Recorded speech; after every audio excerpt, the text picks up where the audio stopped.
సరే ఇప్పుడు ఏపీలో అగ్రిగోల్డ్ అనేది మోసమే చాలా పెద్దది. దాని నుంచెల్లి ఇంకా చాలా వరకు ఎవరు కూడా రికవర్ అవ్వలేదు. ఇంకా స్టిల్ దాని మీద పోరాడుతున్నారు. అలాంటిది ఇంకా అది కంప్లీట్ అవ్వకముందే ఏపీలో మరొక కుంభకోణం బయటపడింది. మరొక మోసం ఏంటంటే ప్రైవేట్ బ్యాంక్, ఒక ప్రైవేట్ బ్యాంక్‌లో అంటే ఐసీఐసీఐ బ్యాంక్ ఆ బ్యాంక్‌లో ఉన్న డిపాజిట్ చేసుకున్న మనీ మొత్తం గల్లంత అయిపోయింది. ఖాళీ అకౌంట్స్ కనబడుతున్నాయి. అసలేంటి? ఏం జరుగుతుంది ఏపీలో? ఇప్పుడు దీనికి ఒక సామెత చెప్పాలి. కంచె చేను మేసిందని అంటారు. పెద్దోళ్ళు చెప్తుంటారు. అంటే ఈ బ్యాంకులో డిపాజిట్ చేసుకుంటే చాలా భద్రంగా ఉంటాయి. మనం ఎప్పుడు కావాలంటే అప్పుడు మన డబ్బులు మనం తీసుకోవచ్చు. వడ్డీ తక్కువైనప్పటికీ కూడా అనేటువంటి అభిప్రాయం చాలా మందిలో ఉంది. దాంతోటి బ్యాంకులో డిపాజిట్ చేస్తూ ఉంటారు. తను రిటైర్మెంట్కి పనికొస్తానో, రిటైర్మెంట్ అయిన తర్వాత వచ్చిన డబ్బులు భద్రంగా ఉంటాయి. ఎవరికైనా ఇస్తే కనుక మళ్ళీ ఇస్తారో లేదో ఇలాంటి భయం ఉంటుంది కాబట్టి బ్యాంకుల్లో వేయడానికి చాలామంది ఇష్టపడుతూ ఉంటారు. అందుకే బ్యాంకర్స్ కూడా వాళ్ళకి డిపాజిట్స్ సేకరిస్తుంటారు అలాంటి వాళ్ళ దగ్గర నుంచి కూడా. బ్యాంకులకు వచ్చేటువంటి డిపాజిట్లు ఎక్కువ కూడా ఇవే ఉంటాయి. దాదాపుగా రిటైర్మెంట్ వాళ్ళు, లేదంటే కొంచెం బిజినెస్ చేయలేనటువంటి వాళ్ళు, లేదంటే జీవిత భద్రత కోసం సేఫ్టీగా బ్యాంకుల్ని ఆశ్రయిస్తూ ఉంటారు. ఇక్కడ బ్యాంకులు చేసేటువంటి మోసం కనుక చూస్తే, ప్రైవేట్ బ్యాంకుల మోసం కనుక మనం కనుక ఆలోచిస్తే, ఆ బ్యాంకుల్లో ఎవరు డిపాజిట్లు చేయరు, లావాదేవీలు కూడా జరపరు. దానికి కారణం ఏంటంటే జాతీయ బ్యాంకులు వేరు. ఇప్పుడు ఎస్బీఐ కానీ ఇతర జాతీయ బ్యాంకులు ఉన్నాయి కదా, పంజాబ్ నేషనల్ బ్యాంక్ అని ఇవన్నీ ఉన్నాయి, ఆంధ్ర బ్యాంక్ అని, ఇవి ఓకే. కానీ ప్రైవేట్ బ్యాంకులు ఏదైతే ఉన్నాయో, ఐసిఐసిఐ బ్యాంకు, లేదంటే యాక్సిస్ బ్యాంకు, లేదా రకరకాల ప్రైవేట్ బ్యాంకులు ఉన్నాయి కదా, వీటిలో తరచూ ఏదో ఒక ఫ్రాడ్ బయటకు వస్తుంది. ఇప్పుడు తాజాగా బయటకు వచ్చినటువంటి ఫ్రాడ్ కనుక చూస్తే, గుంటూరు జిల్లాలో నర్సరావుపేట, చిలుకూరుపేట కేంద్రంగా చేసుకొని ఇంకా ఎన్ని బ్రాంచ్ల్లో ఇలాంటి ఫ్రాడ్ జరిగి ఉంటుందో అనేటువంటి ఆందోళన డిపాజిటర్లో ఉంది.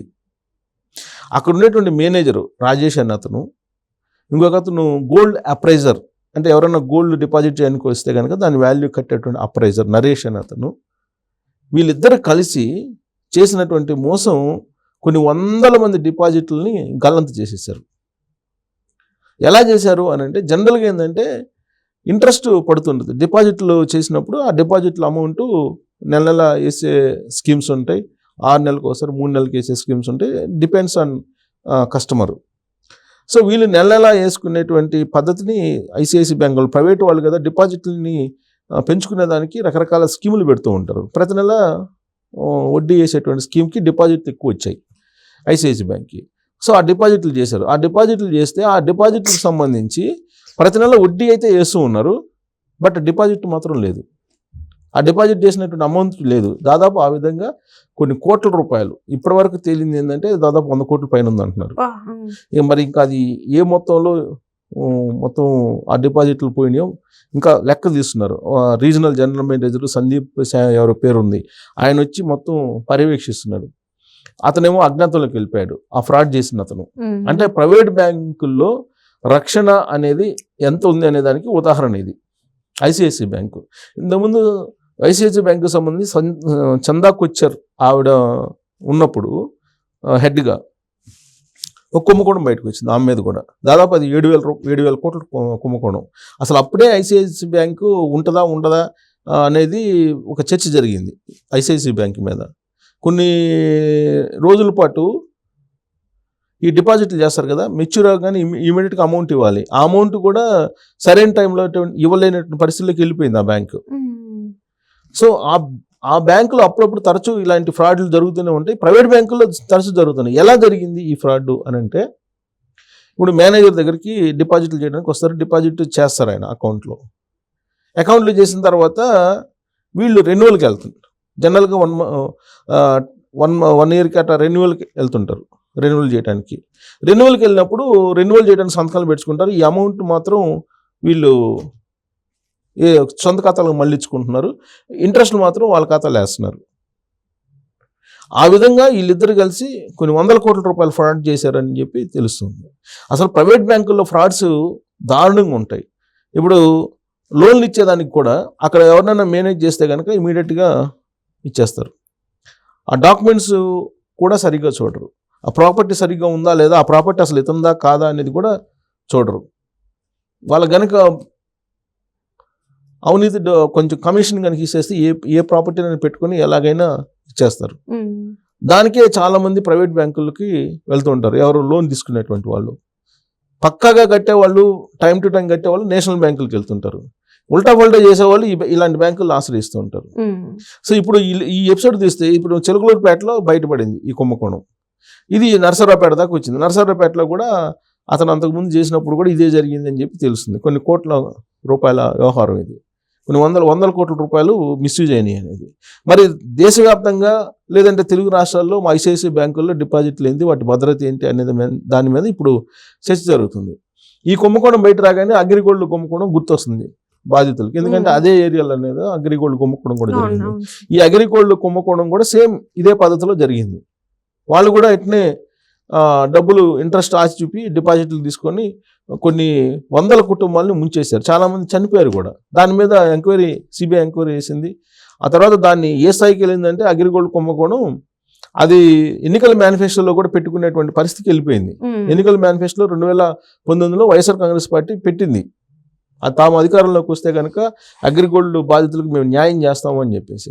అధికారంలోకి వచ్చిన తర్వాత అగ్రిగోల్డ్కి సంబంధించిన ఆస్తులన్నింటినీ కూడా వీళ్ళు రాసేసుకున్నారని చెప్పి ఈ మధ్యకాలంలో న్యూస్ కూడా వచ్చింది. ఆయన మాజీ మంత్రి జోగి రమేష్ వాళ్ళ మీద కూడా వాళ్ళ కుటుంబ సభ్యులు రాయించుకున్నారని కూడా వచ్చింది.